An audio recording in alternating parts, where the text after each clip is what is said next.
Hello everyone, I'm Nadia from the L&D Hub in the Middle East. Welcome to Hub Talks. Today I'm so excited that you are here with me because you're tuned in for something incredible. The goal of our Hub Talks is to make us feel connected with our leadership teams, hear their motivational stories, and get an insight about their vision. On our very first episode, we are so excited and happy to have Mr. Ranjit Phillipose with us. He's the area director of the Middle East and the general manager for Taj Exotica Resort and Spa, the Palm, Dubai. Thank you, Mr. Phillipose, for sparing some time from your busy schedule to be with us today. So to start with, I believe that this year you shall be completing 30 years with the company. How do you feel about that? Fantastic. To be honest, I don't know where the 30 years have gone. Wow. It's been quite a journey, and starting in India, then moving across the world. I was fortunate enough to work in some beautiful properties in different parts of the world. Amazing. So it's been an exciting journey. I have no complaints, and if I had to do it again, I would do it all over again. Wow, that's great. So we've heard that lately there are lots of focus in this region. So are we expecting some new hotels to open soon within the Middle East? Absolutely. I think at this very point I wanted to also mention that as you may be aware, we've just recently announced the results of the organization. Yes. And I think it means a lot to me, and I wanted to address it with the team also about what we have achieved.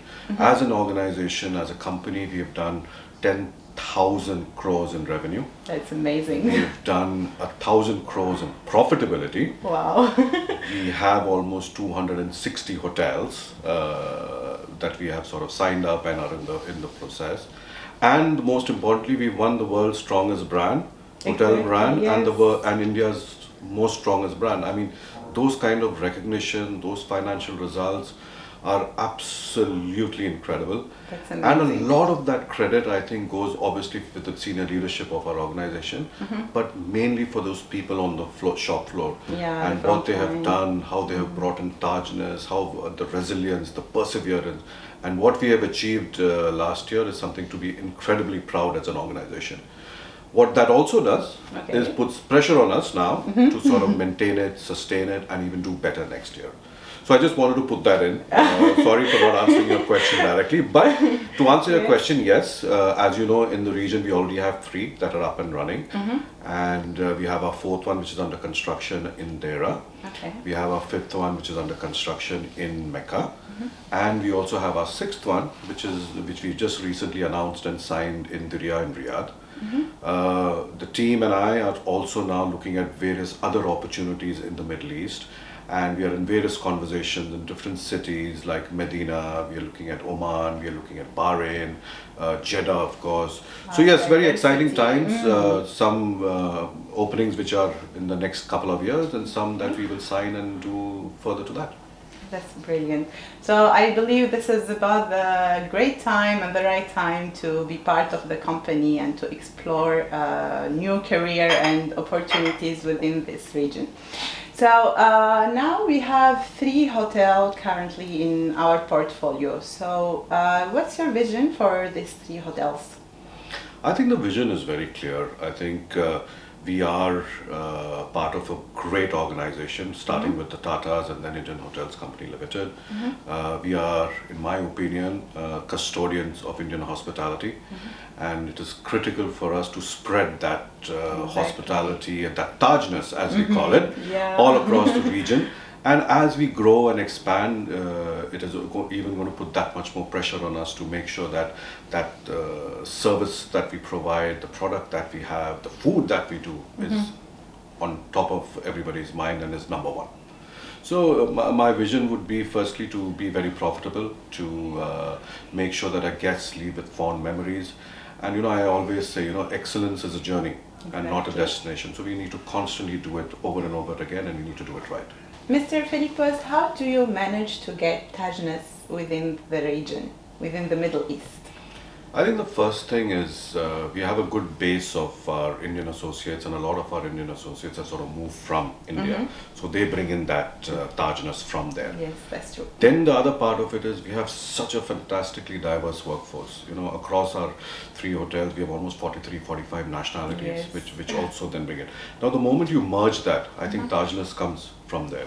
One of the things that I constantly tell my senior leadership is that, you know, it is very good to be competitive amongst us in one way, but let's not forget the real competition is outside. Exactly, yes. You know? Yes. So when we are all in sync and we are all driving that one mission, that one vision of being the best hotel or having our flag flying high, and we compete with each other in a very healthy manner, and as long as we keep an eye across on all the other brands and things like that, then we sort of bring the best in us, compete amongst us, we bring the best in us, and then take it to a different level. Yeah, that's actually a good way to not to be defeated within the region, like to be uplifted all together, and then to be unbeatable. Yes, that's the word I was looking for.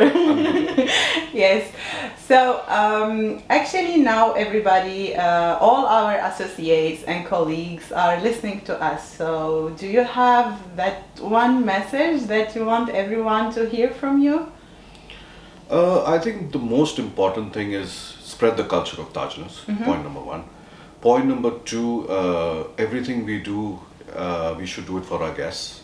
And one of my sort of tagline is, the answer is yes, what is the question? I'm going to ask you about that later. I knew it was coming, so I'm preempting it. So the answer is yes, what is the question? And it is exactly what it means. You know, when you are interacting with a guest or whether you are interacting with a colleague, our first intention should be to get the job done. Now, every time you cannot say yes. But even if there is a no, we need to find an alternate solution.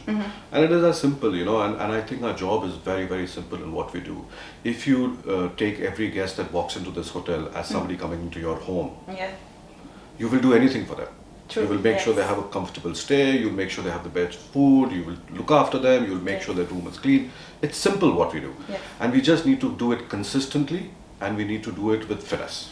That's perfect. Actually, you know, I'm so impressed. You're a great leader. You are a source of motivation for all of us. But for now, we all know you on professional way. Can we get a sneak peek in your life beyond work?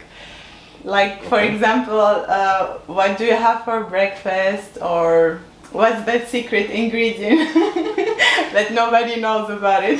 What do I have for breakfast? The first answer that comes to my head is my HODs. Oh, I'm just so that is the first part of the breakfast. No, but God bless them. On a serious note, I think off late, I've tried to get into a sort of healthy regime. So in the morning I do a bit of exercise, then I have a little protein shake kind of thing.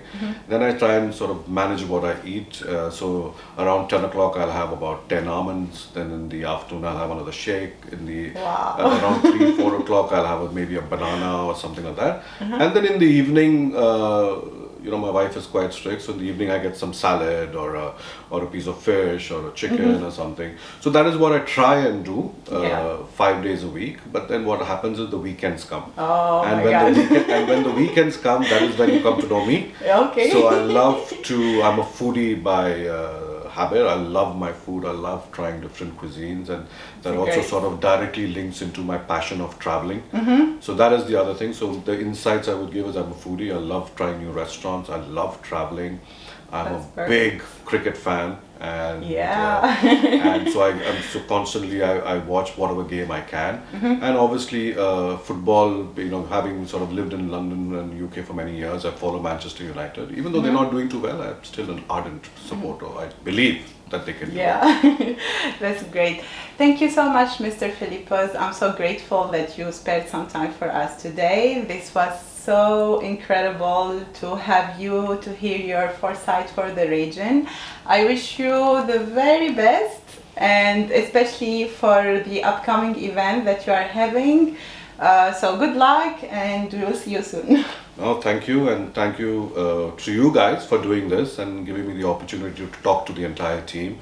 I think now that we have created a L&D hub that has been, and as our portfolio grows, I think between three of you, Yes. you all have a lot to do. Yes. And our vision is always one thing that I would like to do this year is go from good to great. Yeah. So thank you very much, and welcome on the team. Thank you so much. And have fun. Yes, I will.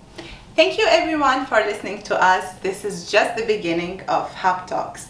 Stay tuned for more episodes to come your way. Do please write to us if you have any comments. Masalama.